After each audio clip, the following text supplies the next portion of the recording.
My career sucks. Sex just isn't the same. What's my purpose? Where did this fat come from? My relationship is killing me. I'll never be happy. My debt is piling up. I'll never find love. Why can't I be like other gay guys? Hey guys, it's time to get a grip, stop whining, make a bold move, and do something amazing with your 40-plus gay life. Let's get to the show with your Tell It Like It Is host, Rick Clemons, who does his best to never act like a dick or a diva unless you act like one first. Hey guys, welcome to another episode of 40-plus Gay Men Gay Talk. Today is one of those talks that it's going to touch some hearts. It might stir up some stuff for you. It may trigger you a little bit. And that's the whole point. That's the whole reason for having these kind of conversations. And most of the conversations we have here on 40-plus Gay Men Gay Talk, because these are things we're not talking about that we should be talking about. I have to be totally honest. This guest today is somebody who's been on multiple times on both the podcasts. He's a buddy that we don't talk a lot, but every time we get back together, we have great conversations.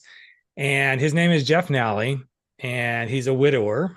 His husband passed away unexpectedly in 2024. And he's working through the grief of change, which is so interesting because as a professional, he works with people to go through change. And you'd think, Jeff's got this all figured out. He's just going to be fine. Well, I'm going to be a little crass here. Bitch, it isn't fine. There's still stuff you got to go through. And I just knew we hadn't really addressed this topic except one other time. And I just feel like as we age, these things need to be talked about because you never know. So I'm so blessed once again that Jeff is giving us some of his time, and especially in a subject that I'm sure is hard still because the wound is still freshly open. So Jeff, my friend, thank you once again for coming and being part of my world. Thank you, Rick. It's my pleasure. It's great to be here on the podcast again, and it's great to be with you.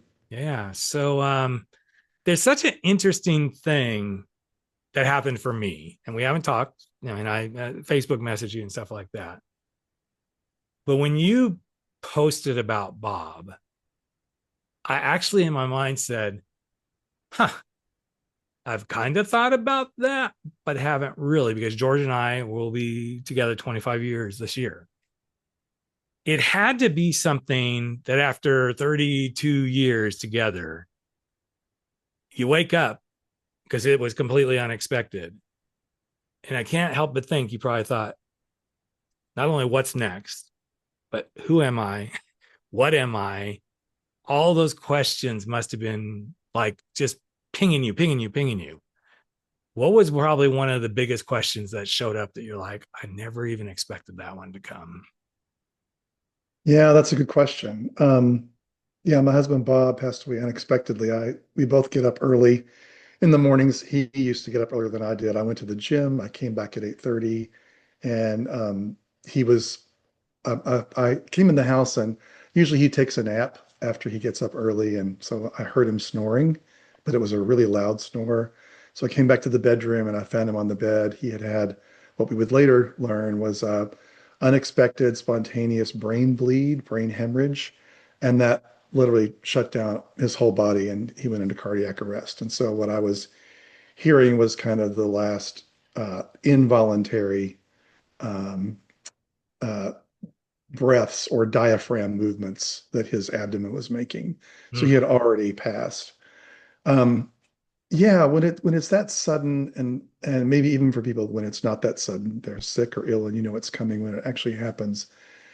The first thing that crossed my mind was I was overcome with fear, not just panic, but fear for not only what had happened, but when it was very clear. After the paramedics took him to the ER and before our son and I got to the ER, the doctors already said he had passed a while ago and he is not revivable. It's not operable. There's no way to get him back. The fear is what was so prevalent. And I've never felt a fear like that. It wasn't something that crossed my mind that was like, I'm afraid of being alone for the far distant future. And what is that like without Bob? In that moment, no one's brain is thinking about the future. It was, I'm afraid to be here right now. Yes. I'm afraid of being alone, even though I have other people around me, because that's your person that's gone. They're not other people. It's not just anybody. It's the person who meant the most to you. Well, and there's no handbook for like, okay, here's how you stand in fear that you're not ready to be in, right? I mean, you and I are both coaches. We've worked with people around fear and all this other stuff. But the fear of how do I stand in this moment? I mean, I got chills just saying those words again that you just said, because nobody teaches this stuff. No, and I mean, you're right. And what I learned really quickly was that one, I I thought I knew what grief was and like, oh, well, there's 4 steps or there's a Right. curve. Right. And everybody's going to experience this similarly. And one, I learned very quickly that is not true. No offense to all the books out there that say this is how you grieve. Those may be elements of how we all grieve. We have Mhm. a moment of acceptance, or we have a moment of denial, or we bounce around different stages. But no, there is no path, there is no roadmap, there is no guarantee. Right. I spoke to a widow a couple weeks ago, and they're very engineering, project management oriented. And I'm like, do not engineer yourself through this. This is your own individual journey. Yes. So that was the surprise. And another reason to be afraid because I thought, well, I'm a type A. As long as I get the instructions, Yes. Give me the instructions. I'll be fine. I will follow them because I'm committed to get through this. That's not really how grief works. And it works through support and relationships and doing your own work, which probably includes therapy and a support group and any other resources that energize or re-energize or sustain you. Mhm. And then you find your own journey one moment at a time. Was talking with a client who he's just coming out. He's early 50s, and he immediately got in a relationship, which, hey, you do what works, right? They were together 3 years, and his partner, similar to yours in a different way, was gone. Like, well, he woke up and the partner didn't. Mm-hmm. He had this massive, like, just head on collision with, I don't know what to do because I've never been with myself. He was married for 20 some odd years to his wife. They were Mm-hmm. high school sweethearts. So from early on, 14, so 14 years old, 20 some odd years of marriage, comes out within a year, he's with this guy. So he navigated his whole world not having to be with himself. Yeah. You notice I'm not using the words being alone. That is part of it, but he didn't know how to be with himself. He was a hot mess, man. Yeah. And yet, as we worked through it, what he said when we quote finished, so to speak, coaching, he said, one of the things I'm taking away most from this experience of coaching and growing was I don't ever have to stand in the fear of the moment of what it's like to be with myself. He says, that's the growth that I got from this. So you've got mom, you got son, you had Bob. Any of that, for 30 some odd years, you had your guy. Many people would fight like hell to be in that kind of a relationship. Right. Suddenly, okay, here you are. Is this being with yourself part of the growth that you feel like you've navigated as well? It's interesting, but not uncommon for the coaching client that you shared to experience that. And for myself, I had been alone and lived alone before I met Bob, but I met Bob in my 20s, Right. and we had been together 32 years. So, as you said, I had people all around me. My mom lives with us. Our son lives with us for now, and so at first, I didn't think I was going to feel that way or need to kind of unpack or realize that I am on my own, even though I may not be alone, as you said. And it was really about 6 or 7 months after that that I realized I'm on my own journey, and I didn't realize this by myself. With my gay grief therapist and my gay widowers support group, which I meet with each of them weekly. I was learning from other people's experiences that you might be the same, you might have the same personality, you have the same character, but the context in which you are a person, the context that you're a husband and a partner and your Bob is right here. When that goes away, the context of who you are as a person is very, very different. And the being on your own versus alone took a long time to hit me. Because, as you and I'm sure many of your listeners know, and if you don't, take this news. When you do experience trauma, grief, and loss of a large nature like this, your brain and body go into preservation mode and Yes. rational mode, and logistics mode. And I'm focused on doing all these things. The emotional side of your brain turns off, frankly, because your whole body and system and life would be overwhelmed if you addressed all the grief and emotions and all the logistics of being on your own. Right. But when I started to do some things on my own, I realized that this is an important part of the journey. It's not something you can skip. We had a trip planned to go to Paris in September of 25. He passed away in December of 24, and I thought I'll just keep the trip. I had a conference after that. I'll just go. But I went, and what I learned by going to Paris by myself for 5 days, being alone, I did everything in Paris. I loved Paris, but I did it all alone, even though Bob was supposed to be with me, was that part of the being on your own means practicing doing things alone. I couldn't do that in the house with mom who lives with me and my son and my friends around, and routine and schedule. It was in those things that took me way outside of my geographic comfort zone, way outside of my logistical comfort zone.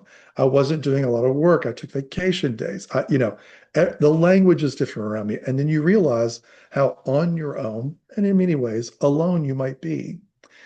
And so what I learned from that, and I journaled about this after and published about it after I finished the 5 days alone in Paris, is that part of being on my own means carrying Bob's love and his memory with me, and us holding hands with the past. Mm-hmm. And then at the same time, me looking around in the present, getting my footing, just trying to figure out what needs to be done, who I am, and what my baby step direction is for the next minute or the next hour, not days or months, just right in front of me. And that together, we're all holding hands in tandem, moving onward into the future, near future, just right, the immediate future. And so the part that starts to support me, comfort me, is that the past with Bob, the present where I am, and all of us holding hands in tandem, stepping onward into the future, means I'm not alone. Mm-hmm. I may be on my own. Yes. But I'm not alone. I love that. It's so interesting. And it's not exactly the same thing, but a year ago, a little over a year ago, both George and I, my husband, were going to go to a retreat together. And it was an erotic men's retreat that a friend of mine runs, Court Box. And I thought this will be really good for us as a couple. Let's go do this together. Literally 3 days before we went, he ended up getting sick and couldn't go. And I'm like, great. All the expectations of this going to be us together, all this sort of stuff, right? And I remember getting in the car that morning because I was just going to drive. It was in Palm Springs, just a 6-hour drive from where we are. I was pissed off, Jeff. I was like mad. I was angry. I was telling God, you fuck this one up too, man. And the more I drove, I'm like, but now I'm on, I wasn't saying the exact words, but the more you kept saying on my own, I'm like, I'm on my own. And then I got there and I was going mostly to see what Court does because we have partnered together. And so I help promote him and do something. And I thought, you know what? If my loving, wonderful husband had been here, I probably wouldn't have been in the same frame of mind. And like you, I'm like, what does it feel like to be in this room and not be tied to him? What does it feel like to be present in supporting Court? What does it feel like for me to be taking from this what I want to take from it, not what are we going to take from this as a couple? And it was a really moving experience for me because I'm not good at being apart because I was I was in a very codependent relationship in my marriage. To navigate past that one of the things that I have found is, and you just articulated, I'm like, damn, I should have talked to Jeff years ago because well, you hadn't experienced this yet, but that on your own piece is huge. You It get to is. make decisions. You get to choose the adventure. Now, that doesn't mean if Bob would have been there, you wouldn't still, but there's this other piece of the puzzle. Yeah. And now I have to. Yeah. And now I'm on my own doing this. Yep. So as you've navigated through, I'm sure, many decisions like that, do you feel like there's ever been this moment like, who am I now without Bob? Yes, actually, that's just started recently in my journey, which is um, accepting that since the context, I'm starting to learn that what the permanence of Bob's passing means. The permanence is really starting to sink in. As the recording of this podcast, we are 16 months yesterday since Bob passed away. At the same time, as the permanence sets in, and I start to address that and not ignore it, the context of who I am as an individual person without him, without being in a coupled husband, married relationship, and moving through my day in that way, I'm learning what that means. Like I have to make all the decisions. I don't know what it's like for you and your partner and spouse or our listeners, but Bob and I, we really figured out this divide and conquer thing. Like he took care of everything with the house. He had retired a few years ago or semi-retired. I worked all day virtually or traveled or in person.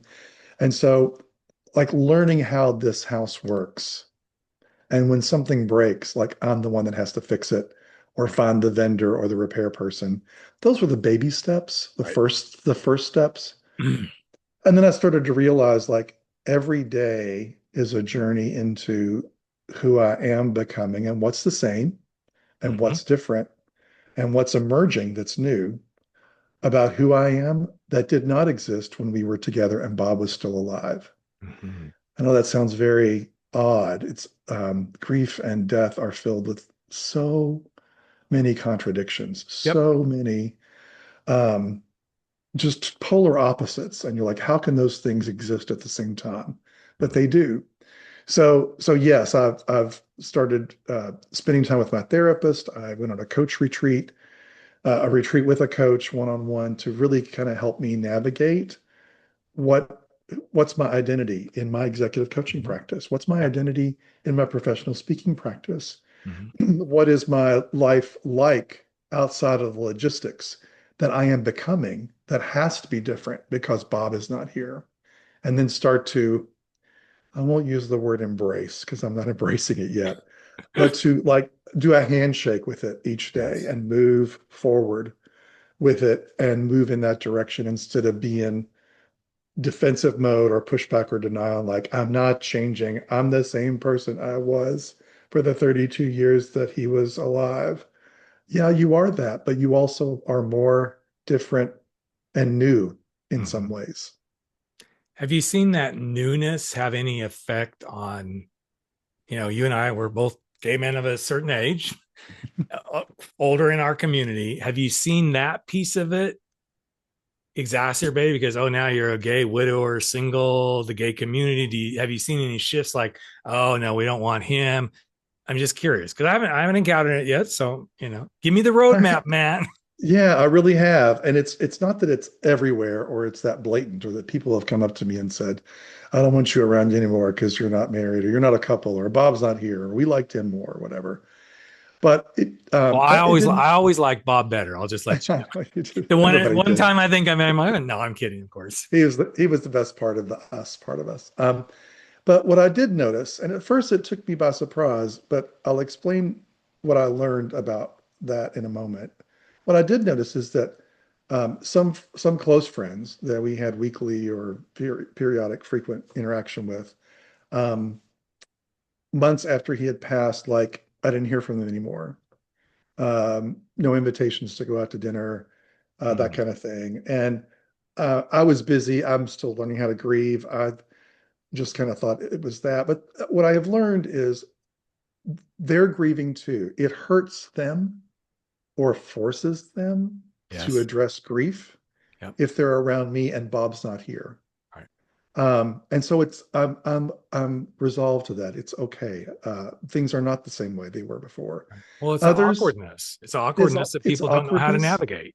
Yep. And there have been a couple of times when I've been around some couples friends and I don't get included, or I mean, you can literally tell the way they look at you. It's like, even though I still wear my wedding ring and I love Bob and will forever, their lens on me is, oh, now he's a single person. So we don't hang out with people who aren't coupled, Right. right? And I'm learning that that's okay. That's how they move through the world. There's nothing wrong with that. It's not my place to judge that. So I've come to appreciate the friends who have remained friends. Mhm. Those friendships have also changed. They've deepened the stickiness between how we respect each other and love each other and acknowledge each other, even if we're very different. Like that bond is like glue. It's much stronger. And there are newer friends, Mhm. people we just didn't get to hang out with as couples, or that our lives didn't connect, but because Bob is gone now, time, location, frequency, groups, communities, events start to bring us together again. And I'm starting to embrace that Mhm. and not punish myself for, why didn't we spend more time with them 5 years ago? Right. There's not an answer for that. No, So they're just, it it is is what it very is. different. It Yeah. is very different. And it's not punitive from anyone's perspective. It's just that all of your relationships get voluntarily or involuntarily reassessed, recalibrated, reestablished, or not. And that's part of the onward experience without your person. And I saw this to some degree when, so I was with George when his mom passed. Mm-hmm. And so just how to navigate that and like learn the dynamics of how your partner deals with death versus you. I stood in the room when my grandfather took his last breath. It was just me, my mom, and him, and the Mm-hmm. hospice nurse. And so that was a whole transformation for me. Like, wow, when you literally kind of, yours was a little bit different, but when you watch that person take that last, truly that last breath, and I started to realize I didn't know what to say and people didn't know what to say. And it was just, again, these were people who weren't really close to me. What I find interesting is even as I navigate it, like a friend of ours just lost his mom, like just lost his mom in the last week. And even my last podcast guest that I was recording with, he just lost his mom last week, right before. I mean, he told me this right as we got. He goes, I don't know how good I'm going to be. I'm like, just be who you are, man. This is totally cool. I don't think we as humans actually know how to say the thing, except one gal that I saw years ago at World Domination Summit conference, and she actually creates these really amazing greeting cards that are so like off the cuff Mm. in your face, right? I loved what she had to say, and so I ran into her afterwards at a meetup or something at the conference, and I said, "So I love what you said." I said, I've always struggled with what to say to somebody who just lost somebody." And she goes, "Don't try to come up with the perfect thing. Just Right. be imperfect." And Yeah. it has since inspired me, Jeff, to just kind of be in the moment with people, number one. And it's kind of become my pat answer. I will always say to somebody, hey, I'm not going to say what everybody should say because guess what? I'm not perfect at this. So I'm going to say, fuck it. This sucks. And we're going to leave it at that. Yep. Because anything else I say here is going to be contrived and not worthy of what you're experiencing. It's been really amazing for people to hear me say that because it's my truth. I don't know what Right. to say. Right. And whatever I'm saying is just some bullshit I've learned along the way of being socialized as a human versus this really freaking sucks Yeah. This to what be to there with say. you in the suck, however Yeah, that looks. that's right. That's right. It's what to say or what not to say. And there have been several books written about that. When you're someone you love has lost someone and they are grieving. Mm-hmm. And so I'm not going to suggest that there's the best possible list of things to say or not to say. What I have learned is this dilemma comes out of none of us probably having grown up with grief literacy or Yes. grief education. Even going to funerals and understanding the process of death and the symbols and signals of death, it's not really like diving into the research or what has been known to be helpful to people on their grief journeys as part of your school or college or part of your upbringing. We don't talk about it at home. Parents typically don't teach their children how to grieve. They decide when to expose their children to death and the death process. But this whole grief illiteracy thing is just all over the place. What I have, excuse me, what I've learned and experienced is that when people say things like, um, I know you miss Bob, but he's in a better place. I get this a lot. At least he didn't suffer. You didn't have 2 years of cancer treatments and chemo, and you didn't watch him die. Well, of course not. It doesn't mean that the way he went, the way he passed away was any less impactful for me. The point is they don't understand that, they don't see that. And the words they are using and the things my friends, family, and others, acquaintances are saying, they are grappling with their own grief or their own grief illiteracy, and they are trying to be helpful. That's the intent I've decided to, and the lens I've decided to use. What they are really doing is trying to figure out how they need to grieve or how to comfort themselves in the uncomfortableness of being around me while I'm on my grief journey. Yes. That's complicated. It's messy. And guess who cannot help them? Me. I'm loaded. I'm full up here. I got plenty to do with my own grief journey. Yeah. I can't help all of you through yours. So I just accept it as they don't know what they're saying. And whatever they're saying is to protect themselves or help themselves.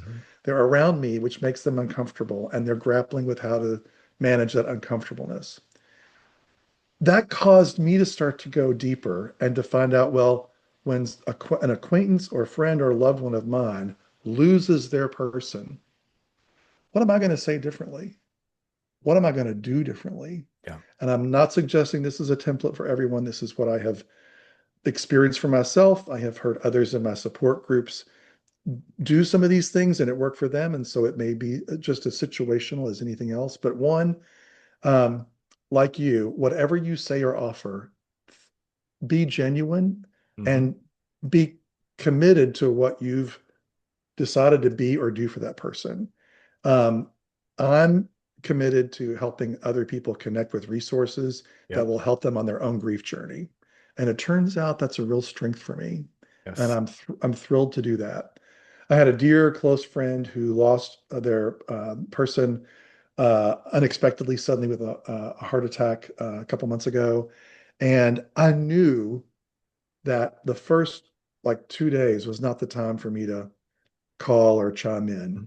When they put something publicly on social media or they made a group chat announcement, I would acknowledge it, right? People don't want to acknowledge. You want to let them know, but it was not the time to inundate them. About 3 days later, by email, I'm like, when you get your head above water, I'm happy to be a resource in any way. Here are the ones I'm committed to.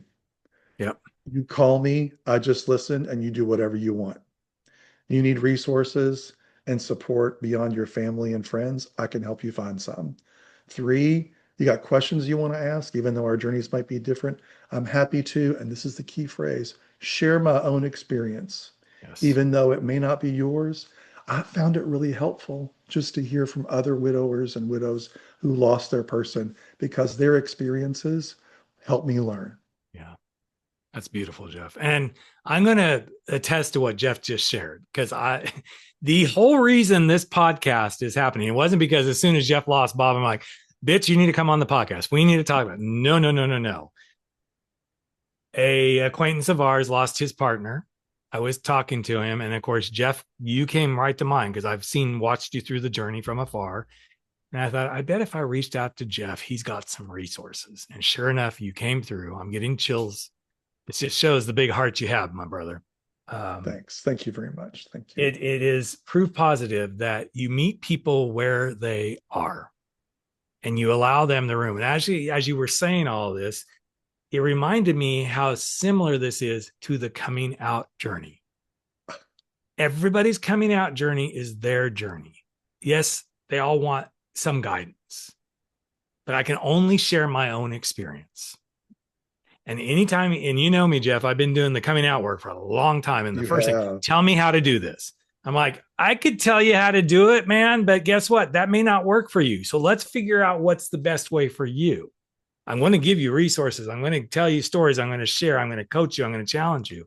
But I think the beauty of what you just shared here, Jeff, is when we show up in that way for somebody, I'm here to talk outside of this. I'm here to support you outside of the support. I always acknowledge something like, I'm here to support you however you need it outside of the support you already got. I'm not going to come roaring in like, here, let me help you right now. That doesn't work. It doesn't work. So before we wrap up, I want to ask this one last question. I've known you a long time. I've seen the beautiful work you do in leadership and speaking and all of that stuff. What would Bob say about how you're doing this now? If you could hear him say it to you. That's a great question. I've only recently been starting to allow myself to think about things like that. I think he would say, I'm really proud of you for taking on so many things and becoming something that you didn't plan on, you didn't ask for, and I took care of a lot of when I was alive. I know that sounds silly, but it's not silly. It's beautiful. That really is what it is. And the other thing I think he would say is, I really want you to have peace of mind. I know the last 16 months and many more of them will continue to be complicated or emotional or confusing, conflicting, moments of fear. But I really think he would say, I want you to have peace because you need to be able to live the rest of your life in peace too. That's awesome. I did a show similar to this sometime last year with a friend of mine who's actually in my men's group. He lost his husband to cancer after a very long fight. And it was so beautiful what he said when I asked that question. He said, Bo would have said to me, he's kind of like me. He's pretty crazy. He's like, Bo would have said, bitch, just go be joyful and live your life in joy. Mm-hmm. And I can't help but think that that's actually what most of us would want our significant others, our partners, our husbands, our wives. That's right. To just go live with joy. Yes, I'm going to miss you. You're going to miss me. But in that, find the joy in what you can now do and continue to do to go be in your world. So exactly. Jeff has given me a huge amount of resources that will be posted on the website, guys, for those of you who are listening. Again, Jeff has a beautiful practice. I know he would connect you with anybody, but we're going to put the resources up to kind of save some time. But because of you can sense Jeff's openness, willingness. I just don't want everybody like, okay, here's Jeff. We're going to knock it, that's okay. Inundate him with stuff. But thank you again, friend, for first connecting, for being you, for being again. I think this is the third time you've probably been on, at least the third time you've been on a podcast. So I think this is the third one for sure. Yeah. And I just love every time we get to connect. And again, we're going to see each other somehow, some way. We're going to run into each other in live and in person once again. That's right. And it's been a pleasure to be with you and all your listeners today. Thank you so much, Rick. Thank you, Jeff. And thank you guys for listening. Another episode in just a week. Keep staying, keep being who you are, and keep going out in the world. No fears, no excuses, no apologies. Have a great week, everyone. See you in just a week. That's a wrap for 40 Plus. Gay men, gay talk, where size doesn't matter. We drop our bullshit, get over our screwed up fears, make bold moves, and live life without apologies. Don't forget to join us on Facebook at 40 Plus, Gay Men, Gay Talk, where the conversations continue.